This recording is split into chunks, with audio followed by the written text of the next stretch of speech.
ഓണം സീരീസിലെ ഒന്നാമത്തെ വിഭവമാണ്.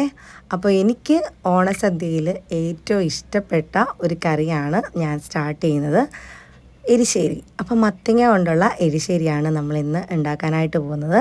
അപ്പോൾ അതിന് വേണ്ടിയിട്ട് നമ്മൾ ആദ്യം തന്നെ ഒരു 3 മണിക്കൂർ സോക്ക് ചെയ്തിട്ടുള്ള വൻപയർ കഴുകി വൃത്തിയാക്കി നമുക്ക് കുക്കറിലേക്ക് ഇട്ട് കൊടുക്കാം. ഇനി ഇതിലേക്ക് ആവശ്യത്തിന് ഉപ്പും ഇത് വേകാൻ ആവശ്യത്തിനുള്ള വെള്ളവും കൂടെ ഒഴിച്ചു കൊടുക്കാം. ഒരുപാട് വെള്ളമായി പോകണ്ട കേട്ടോ.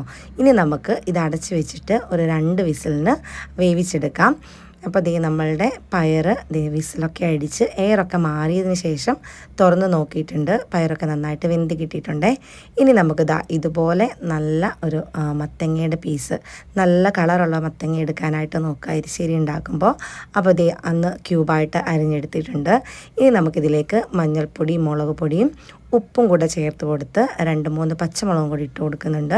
ഇനി നമുക്ക് ഇത് വെന്ത് കിട്ടാൻ ആവശ്യത്തിനുള്ള വെള്ളവും കൂടെ ചേർത്ത് കൊടുത്ത് നന്നായിട്ടൊന്ന് മിക്സ് ചെയ്തതിന് ശേഷം അടുപ്പിൽ വെച്ചിട്ട് അങ്ങ് വേവിച്ചെടുക്കാം. ഈ ചട്ടിയിൽ ഉണ്ടാക്കുമ്പം ഒരു പ്രത്യേക രുചിയാട്ടോ നമ്മളുടെ കറികൾക്കൊക്കെ. അപ്പോൾ നമ്മളുടെ മത്തങ്ങ നന്നായിട്ടൊന്ന് വെന്ത് വന്നിട്ടുണ്ട്. ഇനി നമുക്ക് തേങ്ങയിലേക്ക് ജീരകവും വെളുത്തുള്ളിയും കൂടെ ചേർത്ത് നന്നായിട്ടൊന്ന് അരച്ചെടുക്കണം. ഇനി നമ്മൾ വേവിച്ച് വെച്ചിരിക്കുന്ന പയർ നമ്മളുടെ വെന്ത് വന്ന മത്തങ്ങയിലേക്ക് ചേർത്ത് കൊടുത്ത് നന്നായിട്ടൊന്ന് മിക്സ് ചെയ്യുക. അതിനുശേഷം അരച്ച് വെച്ചിരിക്കുന്ന അരപ്പും കൂടെ ചേർത്ത് കൊടുത്ത് നന്നായിട്ട് ഒന്ന് മിക്സ് ചെയ്തെടുക്കുക. അപ്പോൾ അരപ്പ് നമ്മൾ അരയ്ക്കുന്ന സമയത്ത് ഒട്ടും വെള്ളം ചേർക്കേണ്ട, നന്നായിട്ടൊന്ന് അരച്ചെടുത്താൽ മാത്രം മതിയേ.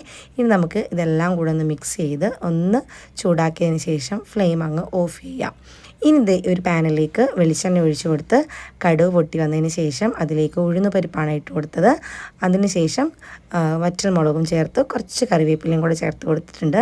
ഇനി 2 പിടി തേങ്ങ ഇതുപോലെ ഒന്ന് ഇട്ട് കൊടുത്തിട്ട് നമുക്ക് നന്നായിട്ട് അങ്ങ് വറുത്തെടുക്കാം. ഈ ഒരു സ്റ്റെപ്പിലാട്ടോ നമ്മളുടെ എരിശ്ശേരിക്ക് ഏറ്റവും കൂടുതൽ ടേസ്റ്റ് കിട്ടുന്നത്. അപ്പം തേങ്ങ വറുത്തിടാനായിട്ട് നോക്കുക. കുറച്ച് കൂടുതൽ വറുത്തിട്ടാൽ അത്രയും ടേസ്റ്റായിരിക്കും നമ്മളുടെ എരിശ്ശേരിക്ക്. അപ്പം കരിഞ്ഞൊന്നും പോകാണ്ട് ഈ ഒരു പാകത്തിന് നന്നായിട്ട് വറുത്തെടുത്തതിന് ശേഷം നമ്മളുടെ എരിശ്ശേരിയിലേക്ക് ചേർത്ത് കൊടുത്ത് നമുക്ക് നന്നായിട്ട് ഒന്ന് മിക്സ് ചെയ്ത് കൊടുത്തിട്ട് ഒരു 10 മിനിറ്റ് ഒന്ന് മൂടി വെച്ച് അതിന് ശേഷം നമുക്ക് സെർവ് ചെയ്യാം കേട്ടോ. നല്ല അടിപൊളി ടേസ്റ്റാണ് നമ്മളുടെ എരിശ്ശേരിക്ക്.